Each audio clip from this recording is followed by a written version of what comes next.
Oh, Sixers expected to have interest in Billy Donovan, though. Right? Please. There you go. All right. 3, 2, 1. Them up. He's back again. He steps on. He's hit. He stumbles. He is throwing it deep for the end zone, and it is batted around and incomplete. And the game is over. Ooh, had the back door. Oh, Simmons threw it in reverse. Oh my God! Deep to right field, way up there and way out of here. Second and one. Here's Hughes giving it across. Oh, what a save!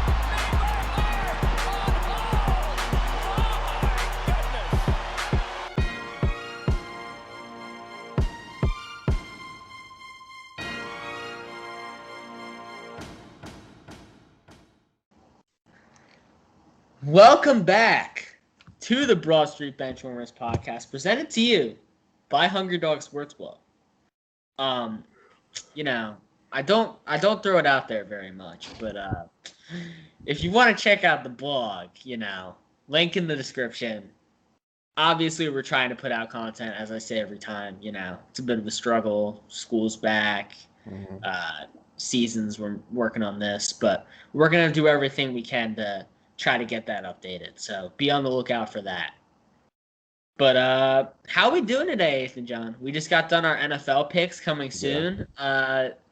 How we feeling? The energy won't really be as there as it's going to be on par with the Sixers episode.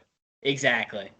I mean, I'm not like emotionally drained, but just like physically drained. Just start off. I feel like I should introduce it because I'm a Giannis stan. Because of your pain in Giannis? Yeah. I mean, we talked about if he should leave. He said he's not going to. But the Heat beat the Bucks in 5. They had him going to the finals. So pain. But this Miami team is really good. They could definitely beat either other team in the assuming. Did Boston already win, or are they up 3-1? They're up 3-2.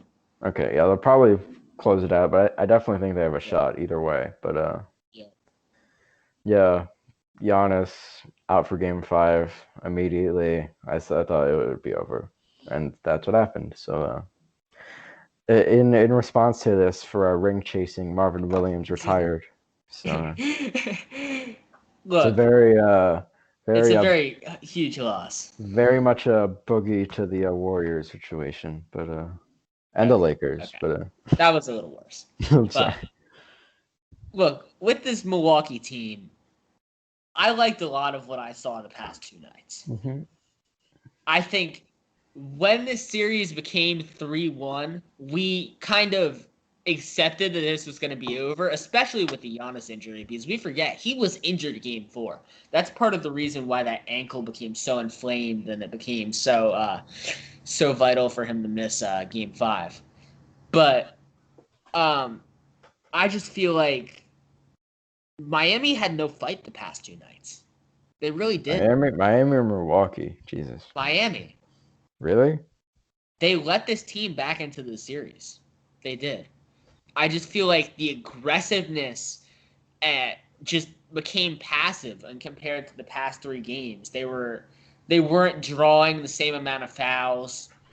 The offensively, the speed, I just didn't feel like was there. I thought part of the reason why they got to Milwaukee so much was their ability to dominate in the half court and off of turnovers, and they just didn't really have it as much. And I feel like with a Milwaukee team that was already missing Giannis, these 2 games should not have been as close as they already were. Yeah. And so I love Miami going to the next round. I feel like there are some matchups against Boston that they definitely can exploit. Yeah, definitely. Bam. Yeah, Bam. Yeah. But they're going to need to bring that same aggressiveness every night. There are so many ways this Miami team can beat you, but if they don't have the energy, none of them are going to work. Yeah. That is really the core of this team. And so I think that's something they definitely need to step up. Yeah, I guess we'll My move second. on. Okay. Oh, We can keep making go fun of the Bucks or praising Okay. the Heat. I don't mind. No, I'm gonna go with Miami. Yeah. Jimmy Butler took 6 shots a couple nights ago. 6 shots. So I think the difference between them and Boston is that although they might not have these huge contributors like a Jaylen Brown or a Kemba Walker or a Jason Tatum, they have all these guys who are just tough Miami guys. And so I give total credit to Pat Riley and to Eric Spoelstra for finding these guys like Duncan Robinson and Tyler Hero, like we talked about before, because for them to show up in the playoffs, I didn't think they were going to show up the way they have. But these are just totally mentally tough guys who beat out a Bucks team, which I honestly don't think was very mentally tough going into this bubble. And I think that showed both in this series and throughout what's happened in Orlando.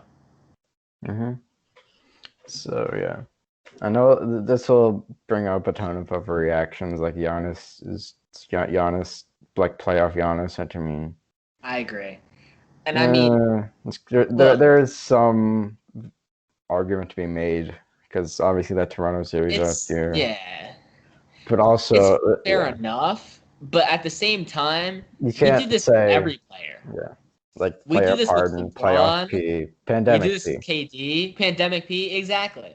Every superstar who does not perform to their expectations in the playoff, we end up doing this.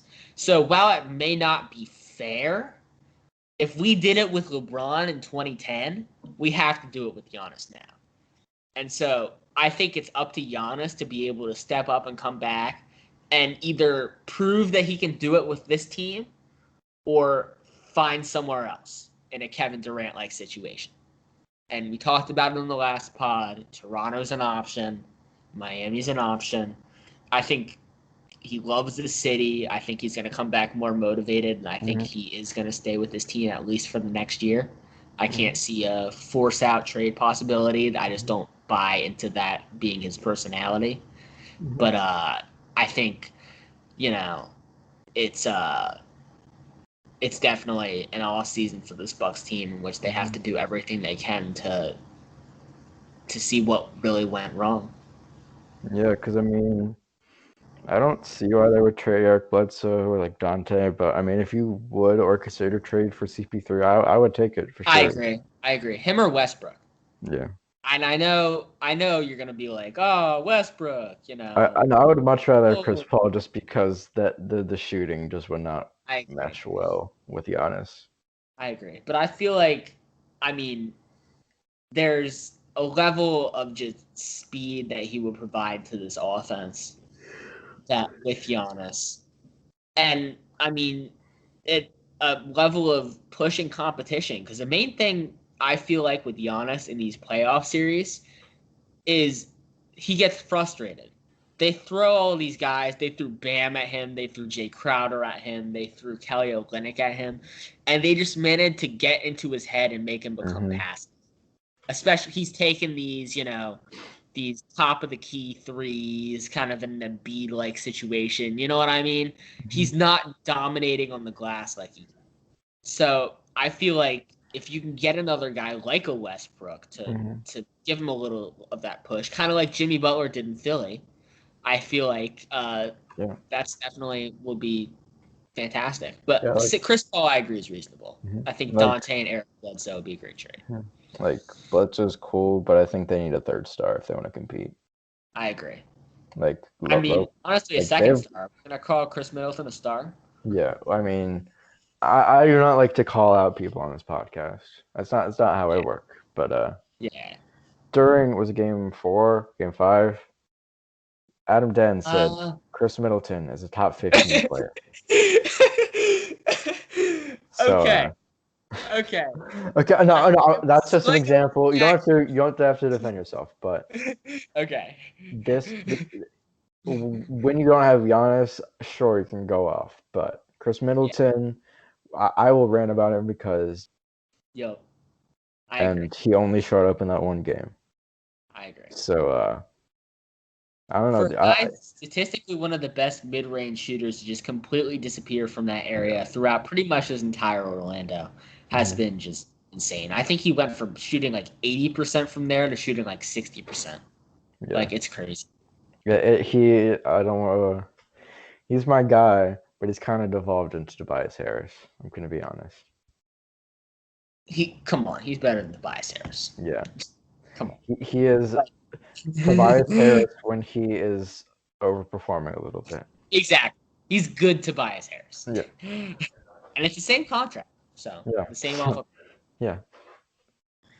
So, should we head out? Should we stay out east with Boston, Toronto, I guess? I'm down for that. Yeah. Let's go. So, your boys, the Raptors, not looking great. 3-2 against the Boston. I mean, it's really wild to see without Gordon Hayward, this team really coming together. But I mean, oh well, this is probably the craziest, the most weird Eastern Conference Finals in a while if Boston makes it.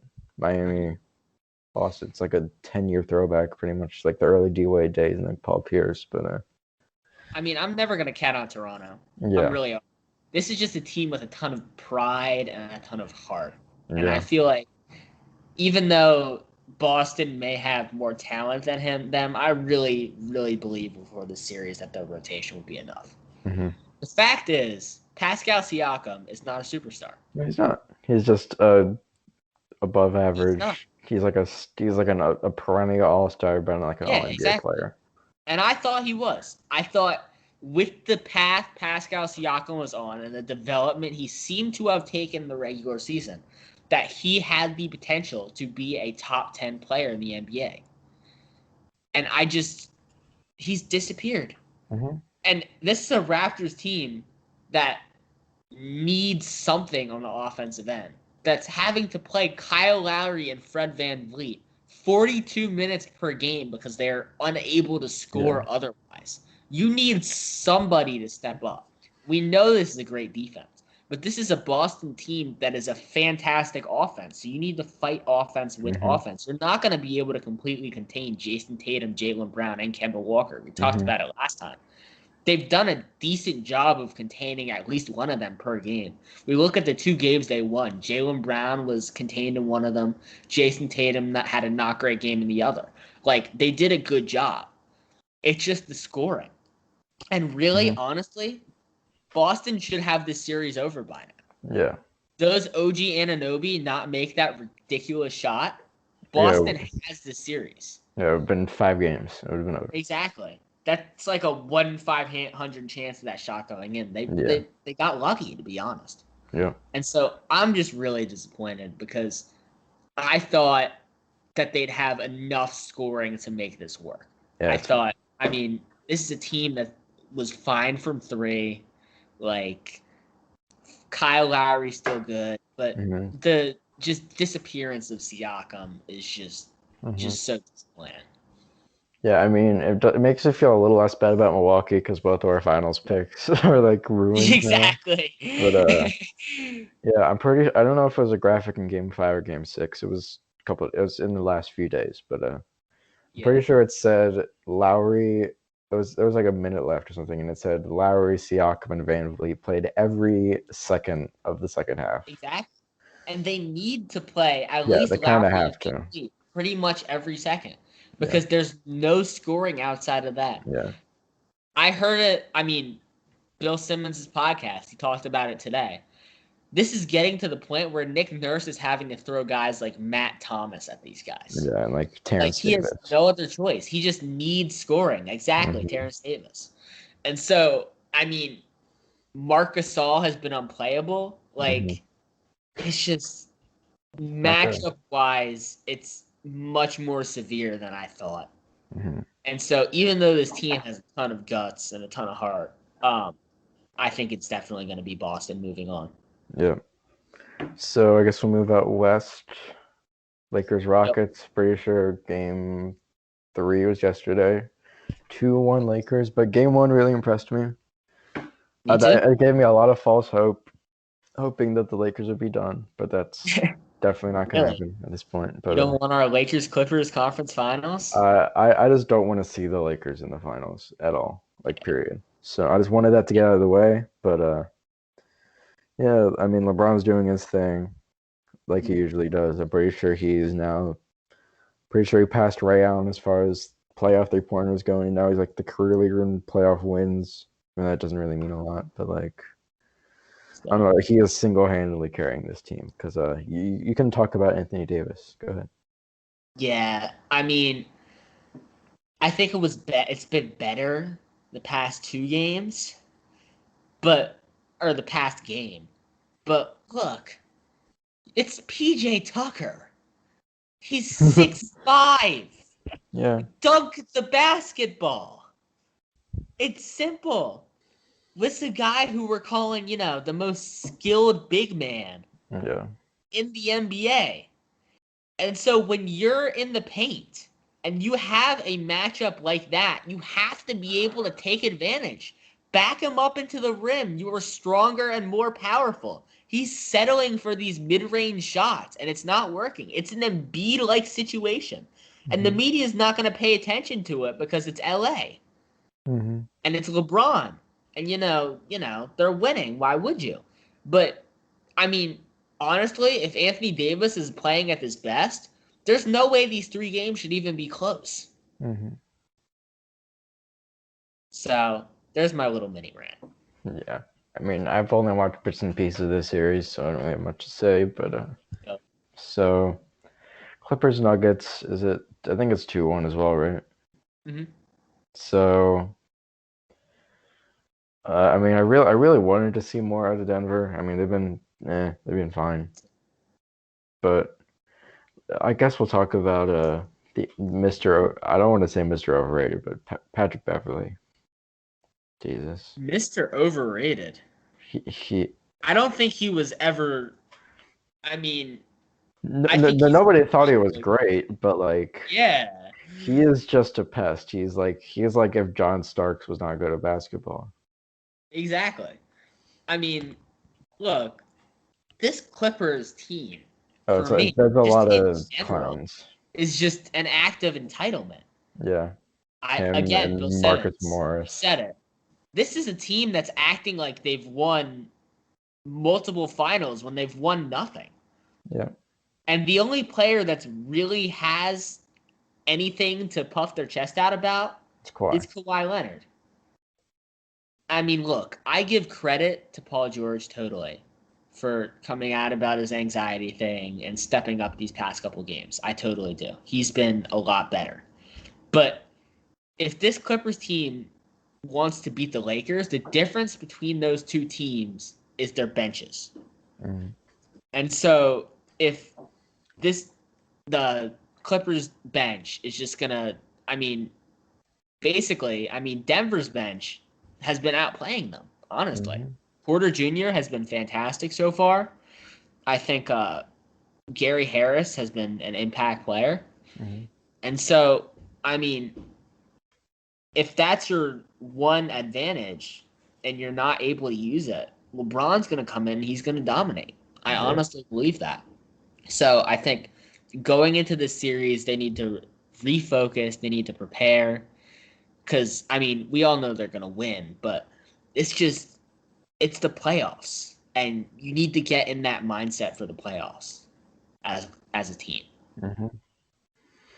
Well, I guess going back, we're staying in the West. I mean, Sam Presti, I give him a little credit for the trades for Shea and Chris Paul and all that. Now he's just, I mean, one of my friends had a good argument. I guess pointless to be an NBA team if you can compete for a title, but they gave up immediately. Like I know you can't win a title with Chris Paul.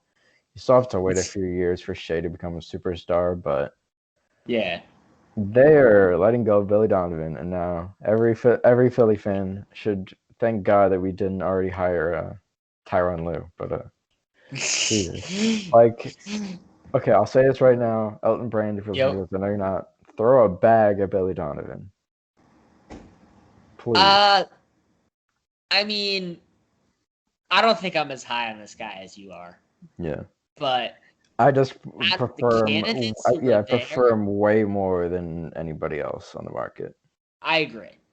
I'm not a big fan of the playoff success. I'm not a big fan of what he did with the superstars. I Mm-hmm. think the Russell Westbrook and Paul George experiment was basically destined to fail. And I think, honestly, if the Thunder were smart, they probably would have fired him after last season. Mm-hmm. But I do think he was great in that experiment in OKC. I think he has a decent enough system. I don't love his play calling. But, I mean, what are your other options at this point? You kind of just have to blow it up. Like I know Jack Gallinari's Vaughn going to is go. an assistant now? Yeah. Gallinari's going to go. It seems like Chris Paul's going to be traded because after that video when they lost the series. So. Yup. I mean, OKC, I just feel like, this is a guy, this team, and this guy represented probably the best basketball you've had since the 2011 finals and the Miami Heat. And so why not, keep it around for another year? Why not keep Chris Paul as a developing, to help develop Shea? I get the Gallinari thing. I get that he wasn't fantastic in the playoffs and you're going to have to pay him a bag. But everybody else, I think there's no reason why you can't, just give it one more year because that team took a good Houston team that has tons of huge contracts and two legitimate superstars in Russell Westbrook and James Harden to a Game 7. So why not? Honestly.